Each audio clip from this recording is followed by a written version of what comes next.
নমস্কার, কেমন আছেন সবাই? আশা করি সবাই খুব ভালো আছেন। আজকে রান্না করব ভীষণ একটা দারুণ রেসিপি। তো ফার্স্টে আদা আর লঙ্কাটাকে আমি বেটে নিয়েছি। এবার হচ্ছে মাংস ম্যারিনেশনের পালা।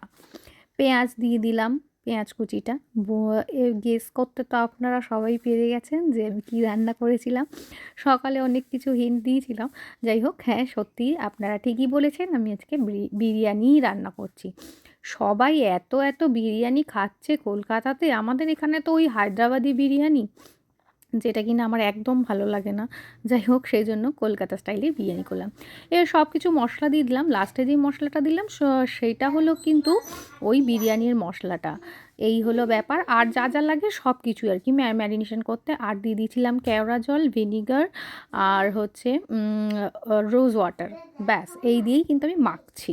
এবার মাখতে মাখতে বলে দিই যে বিরিয়ানির মশলাটা আমি দিলাম, সেই বিরিয়ানির মশলায় কী কী দিয়েছি। সাহা জিরে, সাহা মরিচ, ছোট এলাচ, বড় এলাচ, আর দারচিনি,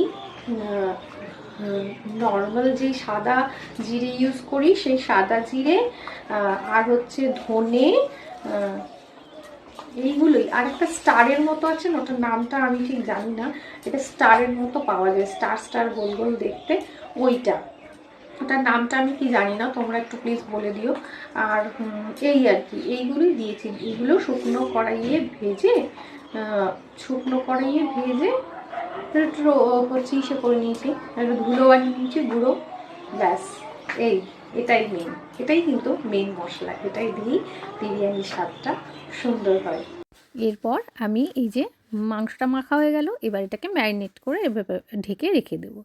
এরপরে বানিয়ে নেব বেরেস্তা। বেরেস্তার মধ্যে বেশ কিছুটা তেল দেব, সেটা গরম করে নেব। নিয়ে একদম ঝিরিঝিরি করে কেটে রাখা পেঁয়াজটা আমি এইভাবে ভেজে এরকম একটা ছাঁকনি দিয়ে তুলে নেব। নিয়ে কিন্তু বেরেস্তাটাকে একটু ছড়িয়ে রাখতে হবে, তাহলে হবে কি হচ্ছে বেরেস্তাটা সুন্দর থাকবে, গায়ে গায়ে লেগে যাবে না। যাই হোক, এরপরে ওই বেরেস্তাটা তুলে নেওয়ার পর সেই কড়াইয়েই আমি এইরকম বড় বড় করে আলু রেখেছিলাম, এটাকে হালকা করে ফ্রাই করে নেব নুন আর হলুদ দিয়ে। দেখো আমার একদম হালকা ভেজেছি, সেটা ভেজে এবার তুলে নেব। আস্তে আস্তে সব কটা আলুই কিন্তু আমি এভাবে তুলে নিচ্ছি। নিয়ে এরপরে হচ্ছে আমি একে একে প্রসেস দেখাই। কে কে ভালোবাসো বিরিয়ানি অবশ্যই কিন্তু জানাবে। বিরিয়ানি তো লাভার প্রচুর, তাই না? কিন্তু খুব দুঃখের বিষয়, এখানে আমি আমার মনের মতো বিরিয়ানি পাই না। দেখো আলু আর বেরেস্তা ভাজা হয়ে গেছে। এরপরে কড়াইয়ে তেল গরম করে নেব। এবার হচ্ছে এরকমভাবে কুচি করা যে রসুনটা বা তেতো করা যাই হোক না কেন, সেটা কিন্তু আমি দিয়ে দিলাম। দিয়ে একটু হালকা ব্রাউন কালার হয়ে গেলে এই যে ম্যারিনেট করা মাংসটা রেখে দেবো। মাংসটা কিন্তু অনেকক্ষণই ম্যারিনেট করে রাখা ছিল, প্রায় ১.৫ ঘন্টা মতো। তোমরা চাইলে টাইম না থাকলে ওই ৪০ থেকে ৪৫ মিনিট মতো রাখলেও হবে। অনেকেই বিরিয়ানি রান্না করতে পারে, কিন্তু আমি আমার প্রসেসটা দেখাচ্ছি একদম ইজি পদ্ধতিতে। এইবারে হচ্ছে মাংসটা থেকে জল বেরিয়ে গেছে, ওইদিকে আমি ভাতটা চাপিয়ে দিই। এবার ভাতটা ফার্স্টে হচ্ছে জলটা না আমি গরম করতে দিয়েছিলাম। জলটা যখন হালকা উষ্ণ গরম হয়ে যাবে, আমি এর মধ্যে এই যে এই সব গরম মশলাগুলো দিয়েছিলাম, দারচিনি, লবঙ্গ, এলাচ আর হচ্ছে তেজপাতা দিয়ে এবার এটাকে আমি হচ্ছে আবার ঢেকে দেবো যাতে ফুটে যায়। যখন একদম জলটা ফুটে যাবে না টকবক করে, তখন ওই যে বাসমতি রাইসটা দিয়ে দেবো। দিয়ে এইদিকে বসিয়ে দিলাম, চালটা হতে থাক। এইদিকে মাংসটাও আমার প্রায় হয়ে এসেছে। এবার জল দিয়ে একটুখানি আলুগুলোও দিয়ে দেবো। দিয়ে এবার এটাকে একটু হচ্ছে আমি রান্না করে নেব।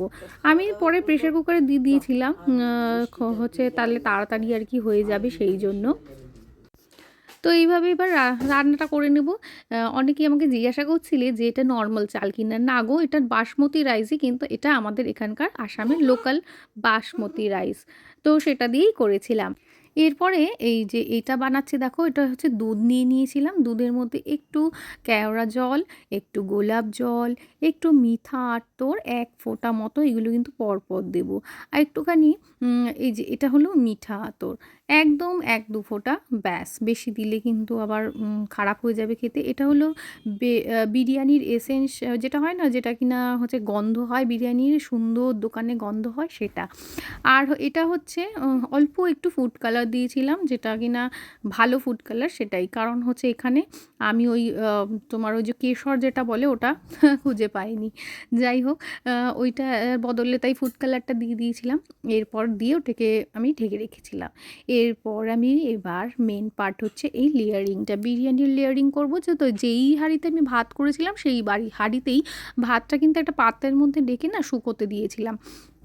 এরপরে ওই হাঁড়িটায় এবার একটুখানি ঘি মাখিয়ে আমি ভালো করে পুরো ঘি মাখিয়ে তেজপাতাগুলো নিচে দিচ্ছি। কারণ হচ্ছে ওই নিচটায় ওই মেইন জায়গা, ওইটাতেই কিন্তু আগুনের তাপটা যেহেতু লাগবে, সেজন্য তেজপাতা দিয়েছিলাম যাতে ওই জায়গাটা পুড়ে না যায়। তো এরকমভাবেই করি আমি। তারপরে হচ্ছে আস্তে আস্তে ওই যে মাংসটা কষা হয়ে গেছিলো, রান্না হয়ে গেছিলো, ওই মাংস আর মাংসের ঝোলটা নিচে কিন্তু একটু বেশি করে ঝোলটা দিয়ে দেবো। তাহলে কিন্তু পোড়ার চান্সটা কম থাকে, আর মাংসটাও মানে সব কিছু একদম ভালো করে নাকি মানে একটা হয়, মানে খুব সফট হয়ে যায় মাংসটা। চালটাও ভালো করে রান্না হয়ে যায়। চালটা কিন্তু একদম কম রান্না হয়েছে, একদম পুরো ভাত সেদ্ধ করিনি, ওই 60% মতো সেদ্ধ করেছিলাম। এরপরে হচ্ছে বিরিয়ানির মশলাটা দিয়ে দিলাম, এরপরে ওই যে দুধ গোলাটা দিয়ে দিলাম, এরপর একটু অল্প বেরেস্তা ছিটিয়ে দিলাম আর ঘি। এবার ঘি দিয়ে এবার এরকমভাবেই প্রত্যেকটা লেয়ার, ৩টে লেয়ার আমি তৈরি করেছিলাম। প্রতিটা লেয়ার তো আর দেখালাম না। ব্যাস এই হলো আমার লেয়ারিং কমপ্লিট। এইবারে আমি এটা চাপিয়ে দিলাম গ্যাসের ওপর। আর তোমরা চাইলে ওই সাইড দিয়ে না হচ্ছে একটু আটা মেখে দিয়ে দিলেও কিন্তু ভালো হয়। তো আমি আর সেটা করিনি, ওপরে এরকম চাপা টাপা দিয়ে ওটাকে আটকে দিয়েছিলাম। ব্যাস হয়ে গেল আমার বিরিয়ানি রেডি। এটা ৪৫ থেকে ১ ঘন্টা মতো দম দিয়েছিলাম, ব্যাস হয়ে গেছে। এত সুন্দর হয়েছিল বিরিয়ানিটা খেতে, সেরকম সফট হয়েছিল মাংস আর আলু। তো কেমন লাগলো আমার রান্না অবশ্যই জানাবে। সবাই ভালো থাকবে, সুস্থ থাকবে। টাটা।